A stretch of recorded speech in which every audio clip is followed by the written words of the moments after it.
People at 40, it's because they've lived long enough that they've seen the mistakes they've made over. The common denominator is me. Okay. Yeah, the only person appearing in every scene of the drama of your life is you. Maybe I have something to do with this. Yeah.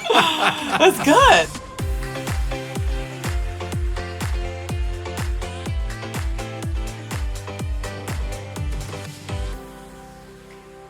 Hey everyone, and welcome to the Christy Wright Show. I'm so excited because today we are talking about how to know where you need to grow. This is going to be a lot of fun, and then I get to sit down with my good friend and best-selling author Ian Cron, where we're going to dig into the Enneagram and how you can actually use the Enneagram to understand your weaknesses and what you need to work on. But first, let's talk about how to even know where you should grow. Well, I've got to start by telling you about a time that God took me through, how do I say this? A wilderness, a desert place. It wasn't good, okay? The environment was not good. It was this season. It was maybe about, 4 to 5 months long. It felt like an eternity at the time, where one thing after another, I just kept being wronged. Like truly, y'all, this was not just my opinion. It wasn't just I was being sensitive or I misunderstood something. It was like one thing after another. I was being slighted. I was being offended. I was being wronged. I was being misunderstood. Someone else got credit for something I did. Someone talked bad about me. It was like one thing after another. And just when I thought, this can't get any worse, like what is going on? The hits just kept on coming. It was this season of God stripping me of whatever pride, whatever felt like dignity at the time that I had left. And I started to get angry and I started to get frustrated with God going, God, what are you doing? Because you couldn't make this up, y'all. Like it was such a consistent pattern and theme during that season that it had to be on purpose. Like it wasn't a coincidence. God was up to something. It was not a fun something. I didn't enjoy whatever he was up to, but it was definitely on purpose. And I remember one day, as I was praying and frustrated, something had just happened again where I was very clearly wronged, very clearly taken advantage of or misunderstood or something. And I remember crying out to God and saying, God, what are you doing? Like, what is going on? This is happening again and again and again. Like, what is going on? And I remember God spoke to me in that moment. And this may sound crazy to you, but y'all, I felt this gentle whisper of words that I would never think on my own. And here's what I heard in my spirit. Christy, I know that you can stand up and speak up, but can you sit down and shut up? Yeah, God said that to me. Has he ever said that to you? Like, can you shut up? That's a clue. You might have something to work on. God said, I know you can stand up and speak up, but can you sit down and shut up? I know you can fight, but can you take it? Can you turn the other cheek? That's what I want to know. God was doing something in that season for sure. And the biggest takeaway for me from that season was that God was shining a massive spotlight on where I needed to grow. There are attributes of this life that I am really good at. There are callings in scripture to, be an advocate for change and stand up for what's right. And I'm good at those things. But the virtues about gentleness, patience, forgiveness again and again and again, that's hard for a fighter like me. That's my personality, right? God was shining a magnifying glass in that season on the areas that I needed to grow. And I'm not done. I still have growth to do, just like you do. But here's what I've noticed, and I used to do this as well. It's very tempting to use our personality as an excuse for acting a certain way. Well, that's just how God made me. Sorry. I'm just that type of person. That's my personality type. I'm an Enneagram, whatever number. So that's why I act that way. Sorry, that's just how I am. It's just who I am. We use this as an excuse to be a jerk, to misbehave, to mistreat people, to take advantage of people. You might be a free spirit. You say, well, sorry, I'm late all the time. I'm just a free spirit. It's so crazy. I'm just a free spirit. I don't know how to read a clock. No, you're arrogant because you think your time is more important than the person waiting on you. That's not a free spirit. Or maybe you're just a hot-headed. Anybody like me? Quick-tempered? Sorry, I'm an Enneagram 8, just so angry all the time. Let me tell you something. Having a quick temper is not a sign of your personality. It's a sign of immaturity. It's a lack of self-control.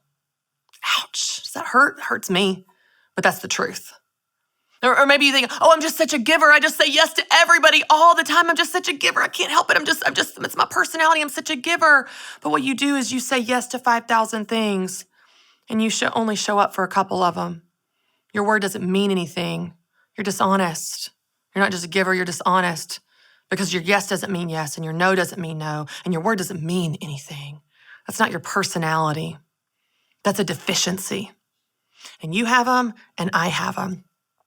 Whenever we start to look at our blind spots, when we begin to lean into to our weaknesses, to the things that we're not good at, which is not fun, I understand, but when we do that, we open up so many opportunities for growth, to grow in maturity, to grow in wisdom, to grow in our faith, to grow into a person that people want to be around, to grow into a person that people want to make plans with because you're going to be on time. You grow into the type of person where people actually want to be honest with you and give you honest, good feedback that can help you because you're not going to flip out on them in anger. We can grow when we know where we need to grow. And we all have areas to grow in. So I want to give you some specific things that you can do that are going to help you identify what these blind spots are, okay? These are things I have used in my life, I have used in coaching people, and they're really simple and practical, and you can put them into practice today. Number 1, identify patterns. Look back on your life. Look back on your past. What are some patterns you see? Is there an occurrence that comes up again and again, a problem you run into again and again, a frustration you see happening again and again and again? That's not a coincidence because you know what? The common denominator in all those situations is you. Oh no, maybe there's something you're doing to contribute to that. If you're in one unhealthy relationship after another, I would argue it's not that person's fault at that point or those people's fault. It's yours because you keep going into unhealthy relationships. So what's going on in you that needs to grow or change or improve to create a better new cycle for a healthy relationship? If you see patterns and you identify this happens again and again and again, you can understand that while it's maybe not all your fault and maybe not all your responsibility, there is a common denominator in those situations, and that is you. That can help you reflect with a new level of objectivity, with a new perspective to say, okay, what am I doing to contribute to this thing happening over and over and over again?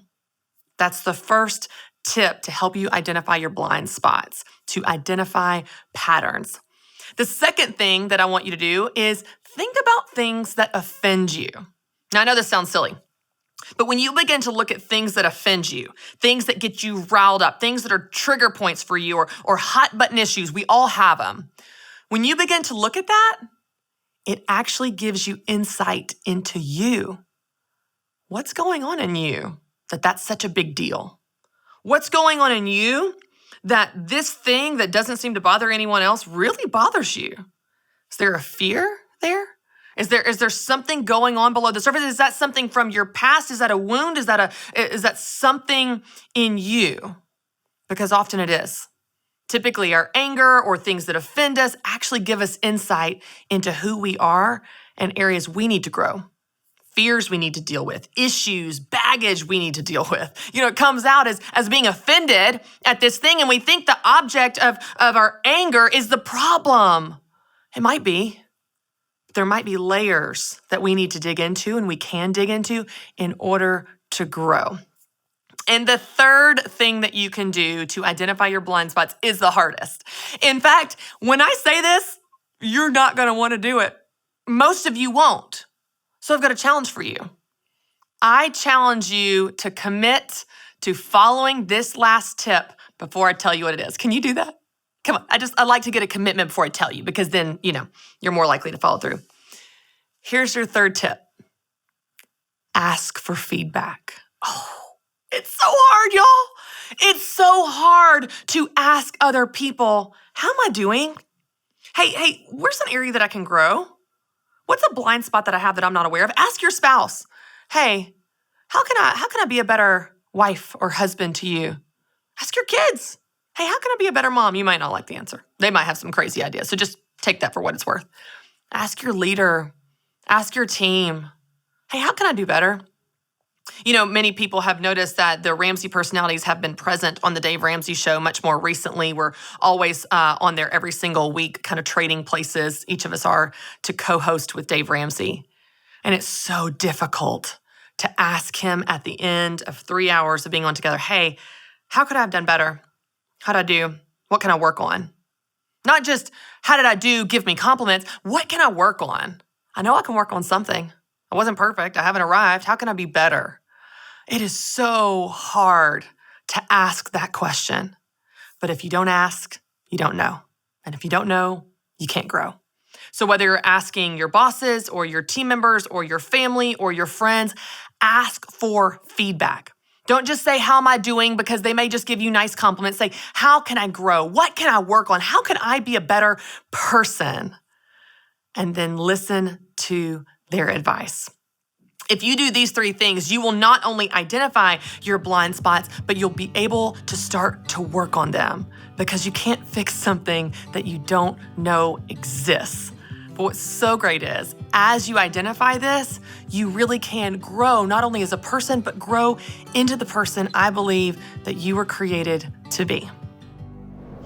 All right, y'all, I'm so excited because I get to sit down with someone that I'm a huge fan of, Ian Cron. Ian, thanks for being here. Thank you for having me. I'm glad to be back. So this is technically your second time on the show. Mm-hmm. We interviewed you for Business Boutique. You've spoken at Business Boutique. You just recently spoke at EntreLeadership Summit. Everyone here is such a fan of your work. But for someone that may not be familiar with you or the Enneagram or your book, The Road Back to You, tell us a little bit about what the Enneagram is and why you got into it. Yeah. So the Enneagram is a personality typing system that teaches there are 9 basic personality types in the world, one of which we gravitate toward and adopt in childhood as a way to cope and feel safe in the world. Now, very importantly, each type has an unconscious motivation that powerfully influences how that type predictably and habitually acts, thinks, and feels. Okay.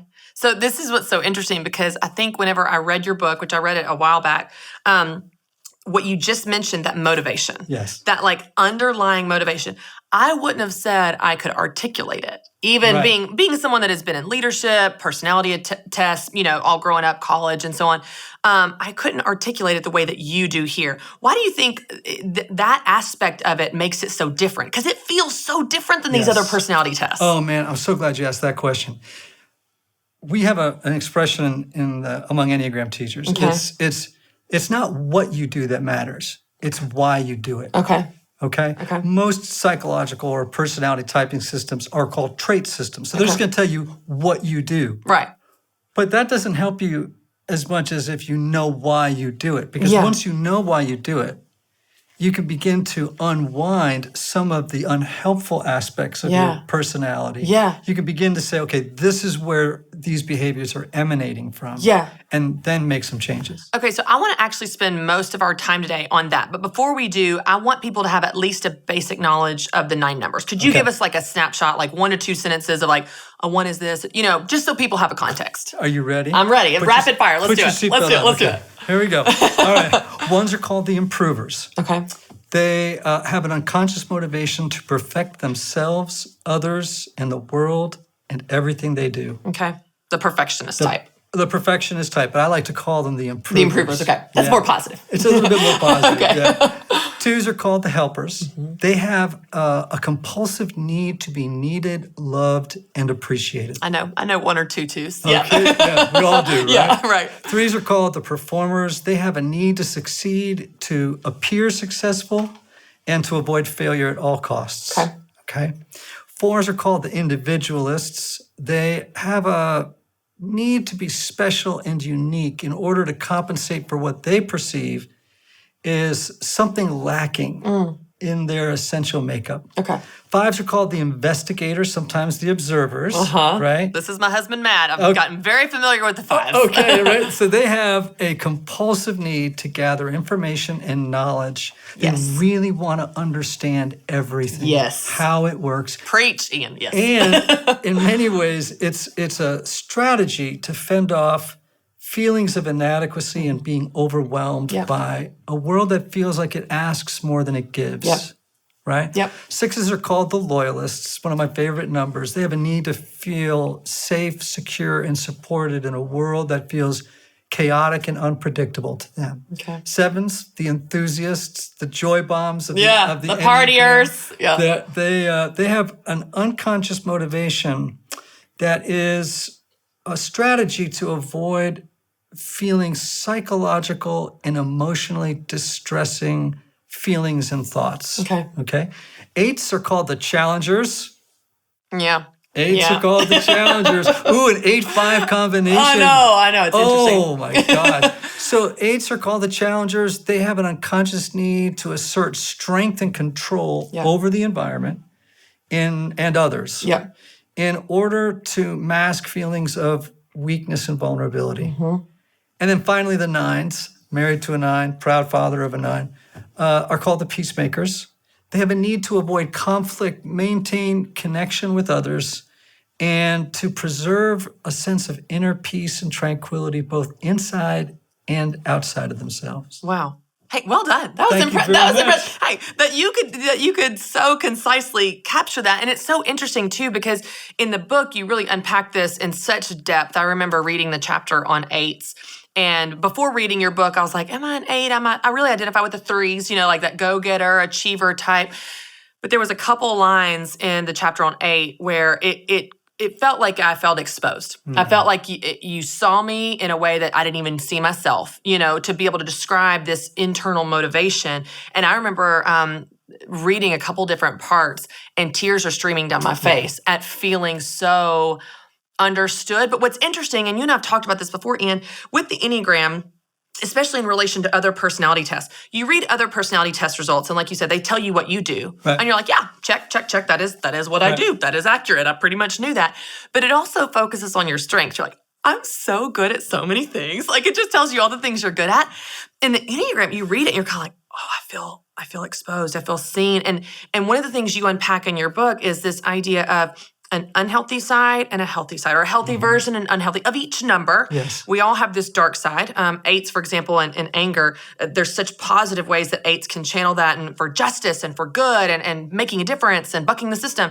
And then there's a really dark side of how they can hurt people and burn bridges and damage. And so talk a little bit about just this idea of the healthy version and the unhealthy version that every number has it. Right. So there's maybe a couple of ways of thinking about it. First of all, the human personality is adaptive. Okay. Meaning it's not static, right? Okay. So during the course of a day, you could be doing Fluctuating. great down here. At the end of this interview, you may be down here. Okay, you know what I'm saying? Like, yeah. oh, that was terrible. Yeah. But we're moving around all day long, right? Now, people tend to hover in that average range. Yeah. Right? Where you're kind of half self-aware, not very self-aware. You're a little bit on autopilot. Okay. The healthier you are, the more awake, conscious, and intentional you are, the more able you are to monitor your thoughts, feelings, and actions and regulate them in real time. Okay? The unhealthy version of you is out of touch. Yeah, Unaware of what's going on inside and how much you're banging guardrail to guardrail through people's lives. Okay. And so for me, high functioning in your number means self-awareness, you're conscious, you're attuned to other people's feelings and needs, right?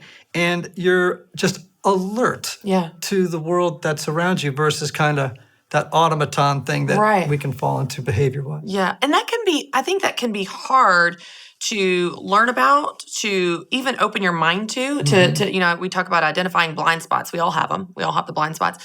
But as we grow in maturity and grow in health and self-awareness, it's opening your mind up to what are my blind spots, asking, getting feedback so that you can be aware, because awareness is the first step, but then so you can grow in that area. So how would you encourage someone that is kind of scared of their blind spots? They're like, I don't know that I want to know, like this is hard to hear the dark side of ourselves. How would you encourage someone to lean into that for the results and the benefits like you talk about? Yeah. Well, what you don't know can and will hurt you. Yeah, that's good. Right? Yeah. Like ignorance is bliss until it becomes about self-awareness. Yeah. Right? We really want to be people that are not only aware. I mean, who doesn't want to take a test called StrengthsFinder? Right, yeah. Do you know what I'm saying? Tell It's me what I'm good at. whoa, Yeah. I can't wait, right? Yeah. It's a great test. The downside is for a lot of these other instruments is they also don't tell you what the downside of your personality style is, right? Where the shadows are, right? Or even why you might be doing those things like you paint, put the picture of. Yes, exactly. People who resist going into their shadow and owning their problematic darkness, or whatever word we want to use, risk living shallow lives. They make dumb decisions. They take the wrong jobs. Yeah. They marry the wrong people. Yeah. You know what I mean? Yeah. I just give you a long list of what happens when people don't address their blind spots. Right, yeah, right. Because a blind spot operates outside of our conscious awareness, that means it has freedom to do whatever it wants in your life and to direct you in any way it wants to direct you without your knowledge. Yeah. So the more blind spots you can get into the light, the less power they have to undo you on a daily basis. That's good. The more control you have. Yes. I like that. Whenever in your book, in each chapter, as you go through the different numbers, you list famous people, that are that number. And you read that list of famous people and you're like, oh, some of those people I would want to be like, and some of those people I would not want to be like. That's right. You're like, healthy, unhealthy. Yep, I can see exactly what you're talking about. You bet. I want to unpack this idea of growth, because I think that some people, and I want to hear your thoughts on this, Ian. I don't know that we've ever talked about this before. Some people, especially with Enneagram's popularity, picking up, it's becoming more widespread, so much, and thanks to your work, they use it as an excuse. Yes. Well, I'm just an 8. Sorry. Or I'm just a 2, or I'm just a fill in the blank. This is how I am. Yeah. And they use that as an excuse to misbehave or mistreat people. Speak a little bit about our opportunity to grow in our number, but also our responsibility to. Yeah, our obligation to grow. Yeah. It's interesting. Again, I love Myers-Briggs, DISC, StrengthsFinder, Colby, Hogan. I can go through the All whole the list. things, yeah. Anything that helps you grow in self-awareness, I'm really grateful for. One of the things they don't do, though, is provide transformational growth paths. Like, what do I do with this information to spiritually and emotionally and psychologically develop into the highest expression of myself, right? Yeah. So the Enneagram provides that path, right?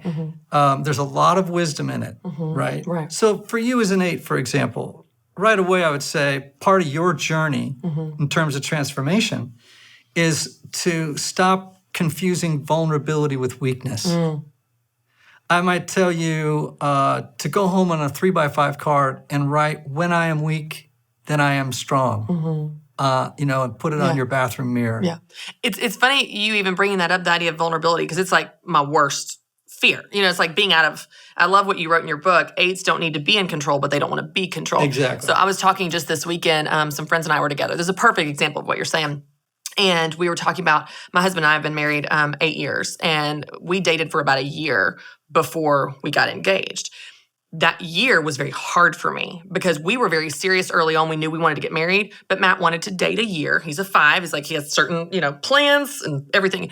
And in my mind, people would ask me, well, when are you getting engaged? Well, I can't control when I get engaged. My husband's going to propose to me. We're kind of, old fashioned.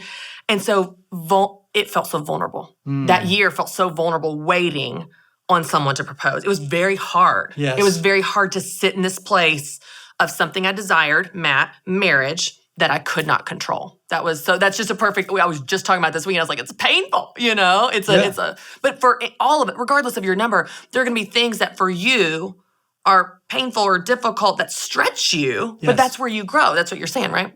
Yeah, well, I've never, ever heard of transformation taking place apart from some degree of discomfort, if not pain. Right. Like I changed. It was so easy and fun. That never happens. I rarely hear that. Yeah. Because the human beings don't want to burn calories. Yeah. Evolution says, we talk about that. Don't burn unnecessary calories. Right. So don't go on, we normally what sends us off on a path of transformation is we're experiencing something that we no longer want to expend calories on. We really want to move toward a new place in our lives that is a fuller expression, a more accurate, a more true expression of who we are. But that doesn't come, easily or without some work. Yeah, yeah. Okay, so let's go back to this idea of people using this as an excuse and kind of living in that, how we grow. Like, so if you were speaking to someone that's like, okay, I'm willing to identify my blind spots. What does growth look like? Like, what is, like, on a high level or even on a day-to-day, like, what would growth look like for a number to, like, something they struggle with? I heard someone say one time, I think it was a pastor in a sermon, and he was kind of sharing a personal story. I don't know if he was a 2 or not, but he was just confessing. He said, if I'm really honest, he was talking about doing stuff for other people. He said, if I'm really honest, he said, so often I think I'm doing this to be loving, but what I'm really doing is I'm doing it to be loved. Yes. And I thought, tell me, is that an example of like the conscious, unconscious, no, Ian, I'm a 2. I'm just so giving. I'm just so loving. Like their level of awareness is that they're just so giving, selfless, loving. And it's like, okay, let's call out the unconscious motivation. Yes. Maybe that blind spot, you're actually doing it to be loved. Yes, sometimes. Yeah. When you're not aware, you're not altruistically giving. In other words, giving in a way that there's no strings attached. Right? That's an unhealthy 2. And that's when they're on autopilot, lacking self-awareness, lacking knowledge of their blind spots, right? Right. They have what we call the idealized self, which is, I'm just a caring person. Right. I'm just so giving. Yeah. A 1 might say, I'm just trying to improve people. Right. Yeah. Right? I'm not bossy. I'm helpful. Yeah. Right. The 3 says, I'm successful. Yeah. On and on and on. Right. So those are justifications. That really reveals just how little you know about what may be driving behaviors underneath the surface. Yeah. But when you get a handle on it, at first, you feel a little humiliated. Yes. Right? You Especially as an 8, you're like, 2's I'm the worst of all, apparently. No, but every number feels that way when they discover it. Yeah. Every number goes, in fact, I always say, when you hear me describing a type and you start to feel kind of like you want to bend in on yourself or hide somewhere, chances are I'm in the neighborhood of your type. Yeah. Right? Yeah. And because when we come face to face with that shadow side, there's a part of us that doesn't want to own it. Right. But the healing is in owning it. It. It's almost like this self-preservation defense of like, yes. I don't want to hear that. I don't want to face it. Right. Like people with their money, they're like, I don't want to look at my debts because I just don't want to face it. It's like almost like it'll disappear if we ignore it. But then what happens is you have these repetitions in life. So the older you get, right? In some ways, when I teach the Enneagram, any age can get, let's say 20 plus, let's say. Yeah. But people at 40, 45, that age, they start to really nod their heads because they've lived long enough that they've seen the mistakes they've made over. The common denominator is me. Okay. Yeah, the only person appearing in every scene of the drama of your life is you. Maybe I have something to do with this. That's good. That's interesting. True. Okay. So I'm curious with, and I bring this up about 8s because I'm most familiar with that since that's my number. But you mentioned in your book, you said not all 8s, but there is a pattern with 8s that many of them have a trauma or something in their childhood that kind of taught them they couldn't trust others, they couldn't be vulnerable, they lost their innocence. Are there any other patterns, not necessarily trauma related, but are there any other patterns with any of the other numbers of like, they all had a similar type of childhood or they all had a similar type of fear or, anything where you're seeing, are there gender, like more women are this or more men are this? Are there any other patterns that relate to the numbers? Yeah, so all of us are recovering children. Yeah. Right? We're born into a broken world. We're all recovering children. All of us experience trauma, capital T or little t. Okay. Right? I mean, just being born is traumatic. You know what I mean? Like, it's like, hello. Yeah. Right?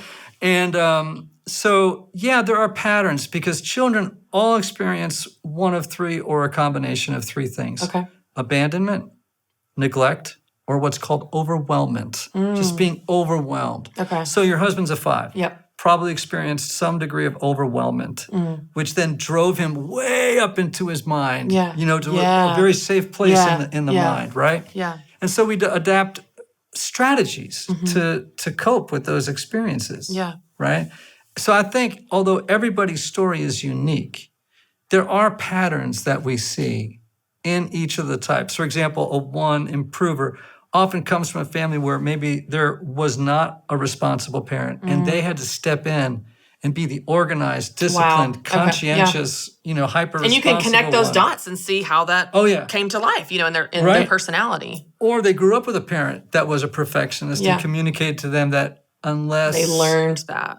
They learned it. What they learned was, I can't make mistakes or I'm going to pay a price for it, right? Mm-hmm. And of course, every story is unique. I always tell people, don't expect your story to fit one of the patterns perfectly, but some variant of the story remains the same. Yeah.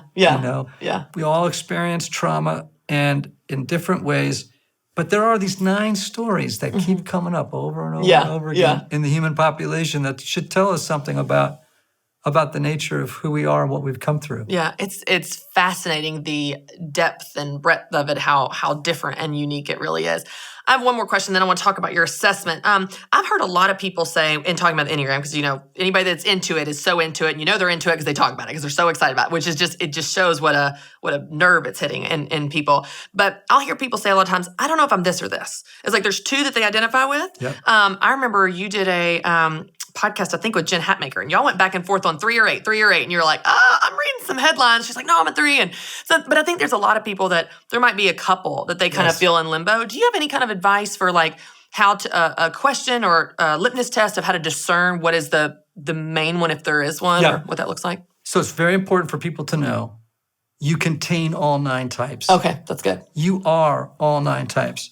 You have one type that is dominant. Okay. So I would say, if I were to be technical, I'd say, my friend Christy is a dominant 8 with a 7 wing or a 9 wing, or whatever your wing is.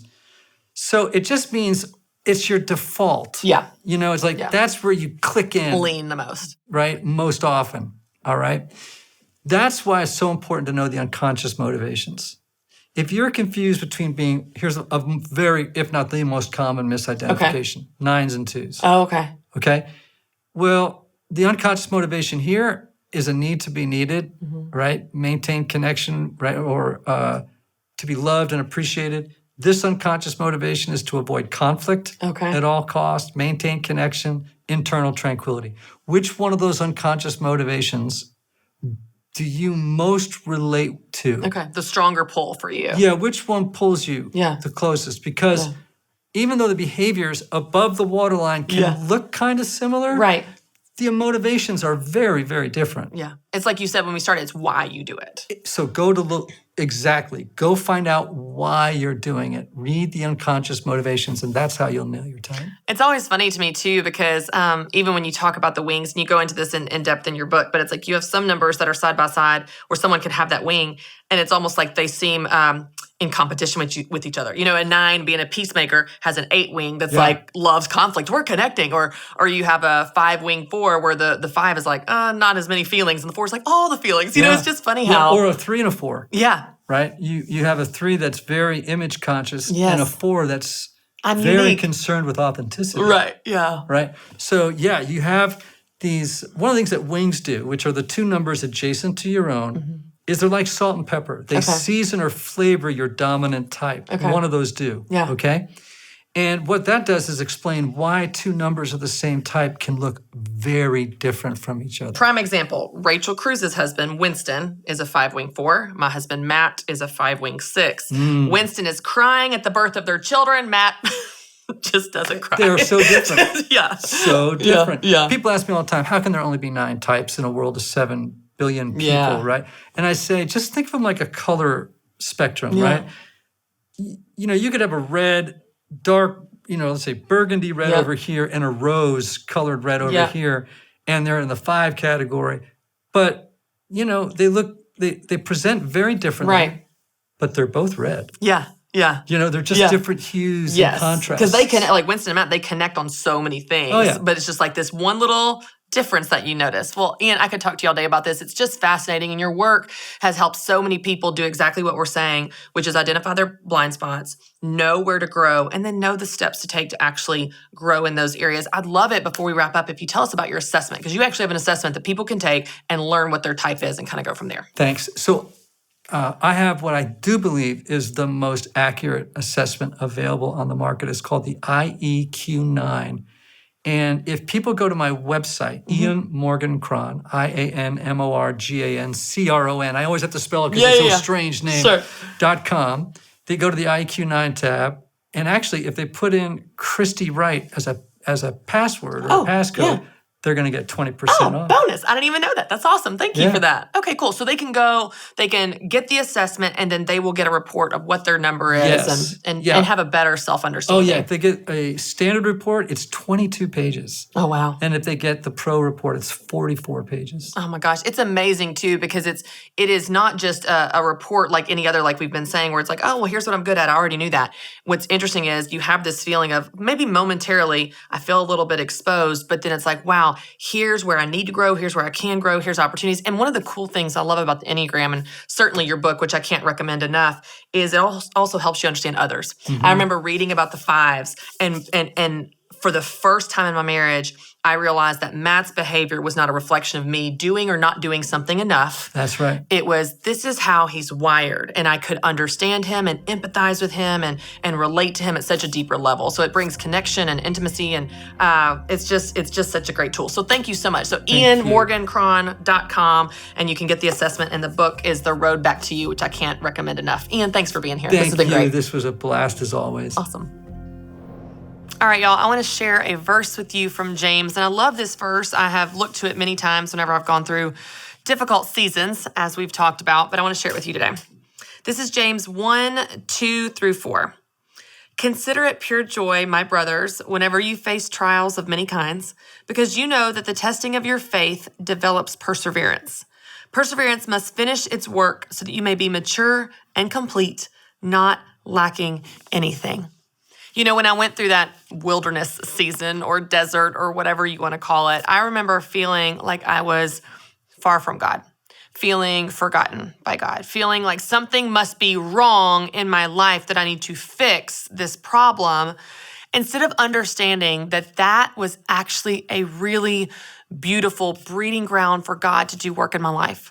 For God to strip me of pride I didn't even know that I had, to cultivate these other qualities of humility and gentleness and forgiveness and being willing to sit down and turn the other cheek and learn how to do that, even though it didn't come naturally to me. So I don't know where you are today. I don't know if you're in a season of feeling like everything is wrong and you're just looking for the emergency exit. You're trying to fix the problem so you don't have to deal with this anymore. If you're feeling like that, I hear you, and I've been there. But I also want to encourage you that something might be happening right now, right in the valley, that is going to produce fruit in your life that you cannot see right now. You might be closer to God than you ever imagined, even if you don't feel like it. And I love how these words in James reminds us. The testing of your faith develops perseverance. But that's not the good news. Perseverance, when it finishes its work, you are mature and complete and not lacking anything. I want to be mature. I want to be complete, not lacking anything. And I know that you do too. It's hard to remember that when you're in the wilderness, when you're in the valley. But there are things that God is doing right now in this place that he couldn't do any other way. So I want to give you some journal questions to think about and reflect on, regardless of what season of life you might be in. We all have an opportunity to grow. So let's go ahead and think about how we can apply this to your life. The first question is this. As I've been talking about blind spots, and as I've been talking about where we need to grow, what comes to mind for you? Maybe it was immediate. Maybe you need to pause and pray and ask God to reveal it to you. But what do you think the areas of your life are that you need to grow? What are your weaknesses? What are your blind spots? Write down what comes to mind.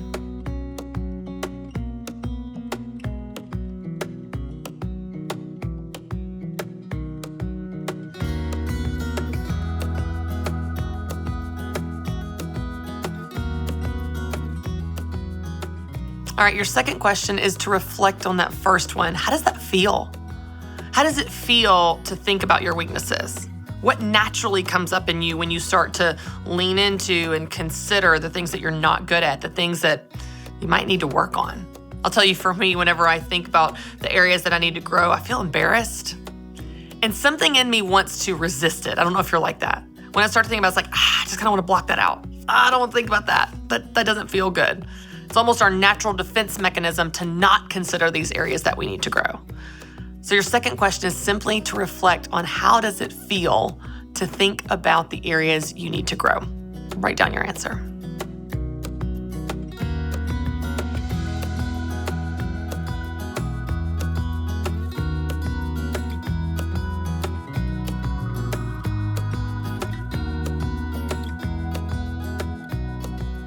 And your third question is super practical. What are you going to do about it? Now that you've identified where you need to grow and reflected on how it feels, even if it's not fun, but you know you need to, what are you going to do about it? Be careful when you pray for God to help you in one area of your life, like humility, because He will put you in situations you don't want to be in as you cultivate that, to give you opportunities to cultivate humility. But this is an opportunity for you to respond, for you to put this into practice.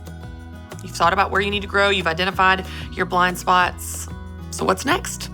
Your third question is, what are you going to do about it?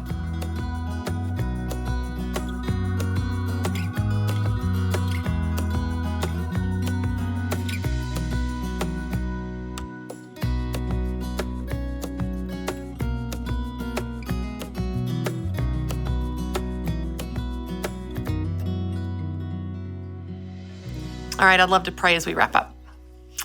God, thank you that we are lacking. It's frustrating sometimes that we don't know everything, we can't do everything, we have weaknesses, and man, when we're faced with them, it's embarrassing. We want to hide them. We want to resist doing anything about them. We just want to stay in our little comfort zone, but you didn't create us to live in this comfort zone. You created us lacking so that we know how much we need you. We can look to you to provide for us. We can look to you to grow. We can look to you to even show us where we need to grow if we're not sure. God, thank you that we are created to depend on you, and you are more than enough. God, I pray that as we consider the areas that we need to work on, that we would not only feel empowered and activated to work on those, but that we would have a heart of humility to give grace to other people in their weaknesses. We're quick to judge. We're quick to point out the flaws in others, but I pray that as we're faced with our own flaws, it would help us create grace for other people and theirs. God, thank you that you love us. Thank you that you are faithful to us, even when we're not faithful to you. Thank you that you are more than enough. And God, I pray for every person watching right now and every person listening that needs to grow and wants to grow, that you would give them the strength and courage to do so with your power.